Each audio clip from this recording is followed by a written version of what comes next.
There are times in life that feel average, unremarkable, even a table being served, a glass of water being poured, a customer becoming restless. And yet, sometimes in the smallest moment, something much larger happens. No one was expecting anything out of the ordinary that evening. The lighting in the restaurant was quiet, the kind that made silverware catch the light and laughter ring warmer than it actually was. Couples whispered over wine glasses. Executives chatted business over. Filet mignon, the waitstaff glided in trained sync, delivering plates with elegant finesse. Among them was a young man, tall, unobtrusive, reserved, who made little noise but seemed to bear something profound in his quiet. His name was Jalen. He wasn't the type to attract attention, but tonight all eyes would be on him, and not for what he did, but for who he was. They say that real character shows itself not in majestic acts, but in how you react when someone attempts to make you feel small, when your dignity is challenged in the open, when power attempts to strip you bare of nothing more than what you do, your uniform, your skin. It took seconds, a tray, a spill, a loudly raised voice, and suddenly the room's temperature shifted. The whole restaurant fell, silent not because of what had spilled, but because of what had been said. What does it take to silence a room with one sentence? What is the quiet strength required to stare power in the face? Not with anger, not with bitterness, not with anger, not with bitterness, but with calm, unshakable dignity. And what does it say about us when we get to witness this kind of thing? Do we turn our heads, or do we lean forward and wonder who we would be in this moment? This is not a story about vengeance. It's not about humiliation or about who won the fight. It's about something much more human. It's about memory and how quickly we forget where we started when we're on top. It's about bias and how deep it goes, even in situations shrouded in formality and sophistication. It's about self-reflection and how the person who tests us most isn't necessarily a competitor, but a mirror. Above all, this is a tale of respect. Respect for a young man who never spoke loudly, but spoke loudly in the raising of the bar for how we perceive each other. And respect for a commanding man who, having achieved so much, needed to be reminded what real strength really looks like. So, what happens when quiet nobility crosses paths with unchecked power? What happens when a person who appeared invisible turns out to be unforgettable? When the world presents you with the opportunity to pipe up, not for cheers, not for acceptance, but merely because it is right, will you seize it? Because sometimes it is not the most vocal that shifts the room. Sometimes it is the one who says just what they must. Let's return to that restaurant, to that moment, to the words that chilled the room, and to the young man who uttered them. You call this service? I've seen better at gas stations. The words exploded from his mouth like a grenade, loud enough to make the walls tremble. Every fork froze mid-air. Every conversation in the packed restaurant died instantly. The gentle clinking of glasses, soft jazz in the background, the low hum of laughter, all silenced. People turned their heads in unison, jaws slack, eyes wide. Others pretended to continue eating but couldn't help glancing furtively. Others gazed brazenly, agog, intrigued, disturbed. The individual at the epicenter of it all, red-faced, lungs pumping, suit disheveled from fiery anger, was none other than Graham Whiteford, the tech entrepreneur billionaire whose visage had appeared on magazine covers, business shows, and TED platforms. He had created an empire from scratch, regarded as a visionary, Titan, but he was also notorious behind closed doors for his quick wit and fiery temper, a man known as the type of fellow who did not suffer fools gladly, particularly those he considered beneath him. Tonight, that man was a young black waiter who had caught his ire. Jalen, not a day over 23, stood stock still across the table, wearing a tidy black apron and starched, smelling crisp white shirt. He clutched a tray with two glasses, one of which had spilled barely a few drops of water, hardly even a drizzle, really onto the billionaire's immaculately pressed sleeve. It had occurred in the blink of an eye, a minor misstep while bending between chairs to serve, almost imperceptible. Except to Graham, except to a man accustomed to perfection. But Jalen didn't blink, he didn't fumble with apologies, he didn't shrink back like some awestruck intern. He just stood there, eyes peaceful, body rock steady, the tray still clasped in his hand as Graham bellowed like a tempest across the room's stillness. The manager standing in the corner was transfixed. The hostess went white. The second server held a wine bottle at mid-pour, her hand shaking a little. A couple who were sitting by the fire leaned in uncomfortably, and the guy at the bar whispered, "This is getting viral if someone tapes this." But no one dipped into their phone yet, because they could sense it, something was off. Jalen wasn't behaving as most would. He didn't withdraw. He didn't struggle. He just stared Graham right in the face, and in that one instant that beat between insult and retort, something resolved in the room. The tension did not break, it solidified. Everyone breathed. What would he do? Yell back, storm out, apologize, cave? But instead, something even more surprising occurred. Jalen opened his mouth, his tone low but distinct, and what he replied to wasn't just countering the insult, it destroyed the whole room's expectation. But let's go back just a little bit before we reach that one. Sentence the one that seemed to make even the forks quiver. Because this wasn't just about an upended glass of water or an enraged billionaire. It was something more, something that had begun years ago, in a life that had taught Jalen when to remain quiet and when to tell truth that could not be silenced. Jalen was 23, although his eyes held the muted heaviness of a man who had lived twice as long. Tall and lean, with a poised strength to his stance, he navigated the world and the restaurant with a calm and steady presence. His piercing brown eyes seldom showed what he was thinking, but his fellow workers saw something uncommon. He never cracked under pressure, never complained, and never once raised his voice. Even when the kitchen was falling behind, the patrons were rude, or the shifts went on forever into the night. All but a few of the staff admired him, not merely because he was courteous or diligent, but because he was unshakable. Underneath the black apron and the crisp white shirt was a young man who bore burdens few were aware of. Jalen worked doubles nearly daily, beginning early in the morning and sometimes closing up late at night. He wasn't at the restaurant, he was at home in a small two-bedroom apartment where he shared a room with his 9-year-old sister, Nami, who addressed him as Jay and looked up to him for everything. Their mother had died from a stroke 2 years previously, and their father, well, he hadn't been around for long before that. Since then, Jalen had done it all: groceries, rent, homework assistance, visits to the doctor, and yet still, somehow, he managed to pursue a dream. At night, after Naomi was in bed, Jalen would make black coffee, open his laptop, and learn economics through an online scholarship program he had won at a nearby college. His professors often told him he had a sharp mind, the kind that could change the world, if only given the opportunity. But opportunity doesn't come easily when you're balancing textbooks in one hand and dirty dishes in the other. Even so, he kept going. He believed in patience, in respect, in earning your way through the storm. But what he never spoke aloud, what smoldered deep within him like an ember flame, was that he desired more than mere survival. He yearned to lead, to construct, to ascend.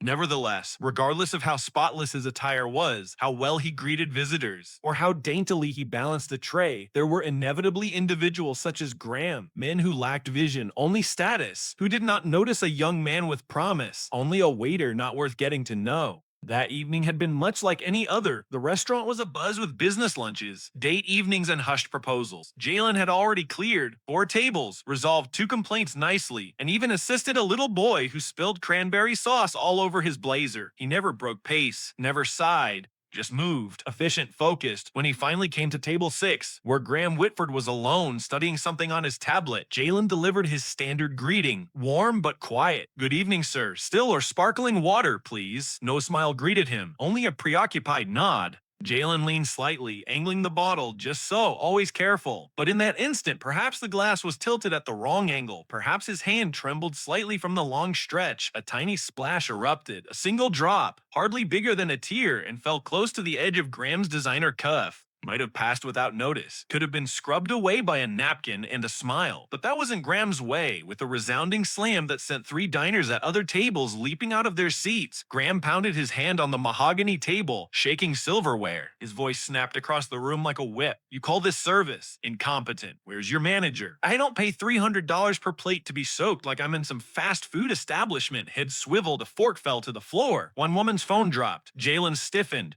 his gaze capturing Graham's, his expression impassive. In that instant, the din of the restaurant ebbed like water from a shattered glass. The air grew taut. The fury in Graham's tone didn't simply cut the room apart, it embarrassed it. He threatened a lawsuit, demanded someone fire this clown. He called Jalen untrained, unworthy. The diners around him were frozen, not sure if they should step in. The manager, who was halfway out of the kitchen, faltered. Nobody knew what to do because everybody saw what happened: a harmless accident, a splash of water. The rage that this one man, steeped in privilege and pride, unleashed made it seem like the ground had split wide open. And yet Jalen didn't shake, didn't stammer, didn't apologize. He didn't fumble to fix a sleeve or beg for forgiveness. He just stood, the tray now at his side, and met Graham's eyes with something stronger than defiance: dignity. Undefined, the whole room could feel it. Something was about to happen. Undefined, something that would turn this moment from another rich man tantrum into a story people would remember forever. They anticipated that he would buckle. That's what tended to happen in these kinds of situations. A young black man publicly embarrassed by a rich, influential client at an upscale restaurant. The expectation was straightforward: apologize, look down, bow, exit. Perhaps attempt to justify yourself in a hushed voice that won't be heard. Perhaps hope that the manager does not write you up. Perhaps hope that no one posts the incident online. But Jalen didn't do any of that. He didn't shuffle backward or launch into apologetic stammering. He didn't talk quickly to be done with it or attempt to justify the innocuous mishap with shaky laughter.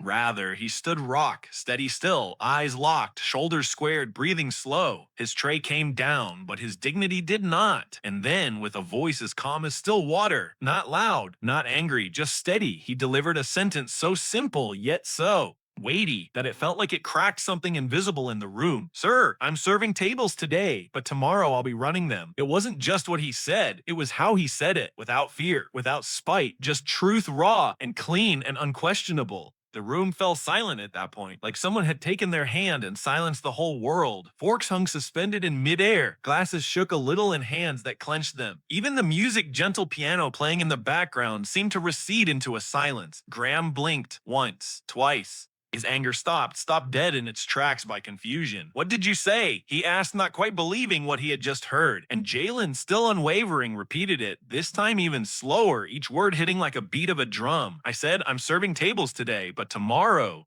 I'll be running them." A ripple moved through the air. It wasn't applause, it was respect. Quiet, solemn respect. A couple of customers glanced at one another. One woman sitting close to the bar put her mouth in surprise. A couple in the corner of the room smiled to themselves. A businessman who had been observing the entire scene from 2 tables back nodded slowly, impressed. There were even smirks, not condescending, but impressed, from some waiters standing behind the service station, eyes wide with wonder as their colleague, who never bellowed, just did the unthinkable. He shut up a billionaire without screaming, without swearing, without laying hands on him, just by saying a sentence.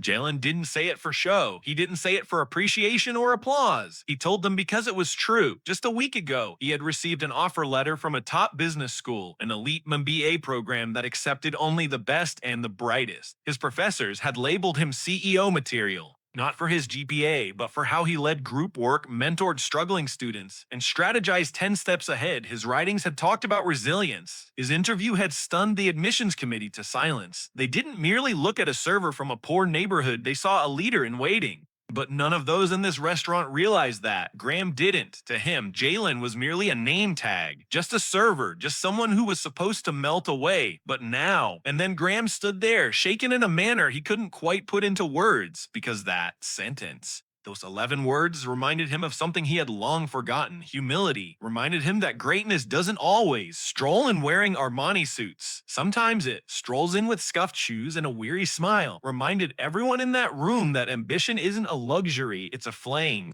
And Jalen's "it burned with a fire." That line spread like wildfire. Even before anyone picked up their phones, the restaurant wasn't merely quiet, it was contemplative. Jalen had spoken not only to Graham, but to everyone in attendance.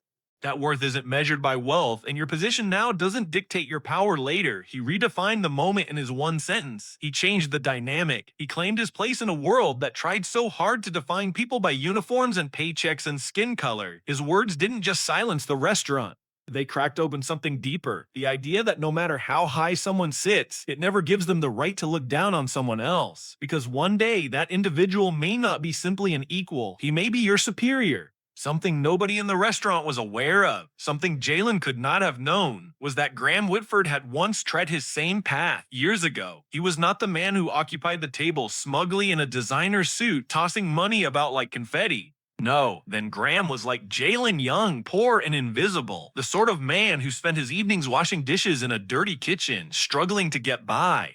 He'd worked with the same tattered apron that Jalen had, carried trays, cleaned tables, and struggled to do something of himself in a world that barely noticed men like him. Those days were far behind him, lost under veils of success, influence, and a life that bore no resemblance to that tiny, dingy apartment he'd once shared with Adam. But in that moment when Jalen was standing there, unflinching and regal, saying those few words with such calm authority, something in Graham shattered wide open. He hadn't heard it yet, but he knew it. The truth. The truth about who he once was, the truth he had long covered up with diamonds and conceit, for the man standing in front of him was not merely a waiter, he was a reflection. Jalen's serenity, his self-assurance, his unassuming drive, all reflected the same dude Graham had been before fame, before the tech empire, before private planes and V parties. Graham was hungry back then, just like Jalen. But after the money had piled up and the status had been cemented, the hunger had dissipated. The sharpness of his memory had dulled. He'd become someone else, someone he no longer liked.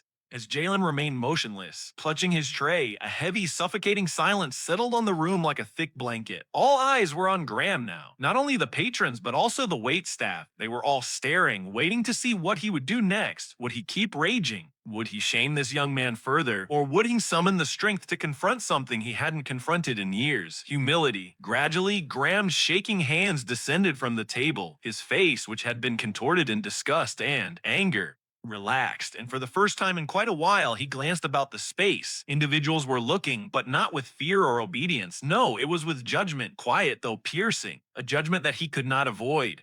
He could sense their gazes, but it wasn't only patrons of the restaurant that made him feel inadequate. It was more than that. Something within him, something he couldn't shake. People didn't feel this way about him. People didn't confront him, but Jalen wasn't confronting him. Jalen wasn't fleeing. Jalen wasn't even furious. The rage, the ego within Graham deflated slowly like air escaping a balloon. Graham saw for the first time in years not only his mirror in Jalen's eyes, but the man he once was, the man who dreamed, who burned with fire, who burned with ambition without the suit of wealth or privilege. Jalen's eyes, so peaceful yet so resolute, spoke louder than anything Graham had ever heard. There was something there, something fierce and unconquerable, and Graham knew it. He glimpsed his younger self, before the tech deals, before the millions, when he had to fight and struggle and work for every inch of respect. That guy was still him. And in that frozen, still moment, it all came flooding back. His shoulders dropped, his jaw relaxed, and he swallowed the weight of years of pride. Then, for the first time in years, Graham did something he never thought he'd ever need to do. He apologized. The words were just above a whisper.